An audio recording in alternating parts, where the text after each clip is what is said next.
یقینا دا درد یوازې د حاجي صاحب ته نه دی، دا موږ ټولو مسلمانانو ته دی، ځکه دغه شانتې مرګ هغه په هېڅ دین کې نشته دی. او دا شانتې کار کول هغه د فرعون کار و.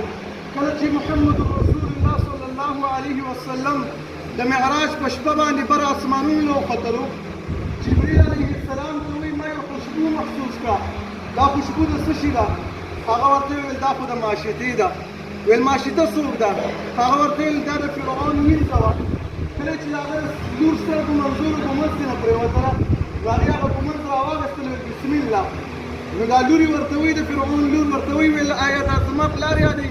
ورته وایي نه، د الله یادوم چې ستا د پلار هم رب دی، زما هم رب دی او ستا هم رب دی. هغه ورته وایي ویل دا خبره د پلار له ورسومه؟ ویل بلکل ورته ویې رسوه.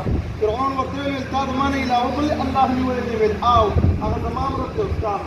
ولې د دې عقیدې نه منه شه، ګینې اور ته به دې واچومه. هغه ورته وویل نه منه کېږم. یو غټ کړی یې وغوښتلو او په هغې کې ول اول یو بچی واچولو، بیا بل واچولو، بیا بل، او اخره کې دا واچوله.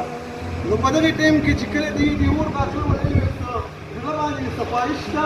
هغه ورته ویل آو. ویل زړه باندې مې دا خواهش چې د دې بچو او زما هډوکي یو ځای راټول کړو، په کفن کې بند کړه.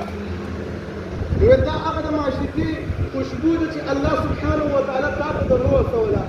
څوک دې دا نه وایي زه به مړی وکړم، هغه به په دې باندې پټ کړم چې یاره وبه یې سوځومه.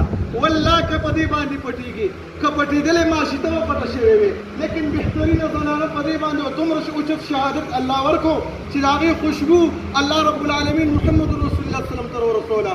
د هغې واقعه جبریل علیه السلام محمد رسول الله صلی الله علیه وسلم ته په اسمانونو کې بیانې، دا نه پټېږي. که چېرته پټ پاتې کېدلې، د اصحاب البروج واقعه قرآن کریم کې الله رب العالمین بیان کړې ده، هغه به چېرته کې پټه پاتې شوې وه چې هغه سړي باچا و، اور یې بل کړو، خلک یې کندې ته واچول. په دې باندې څوک پټ نه پاتې کېږي.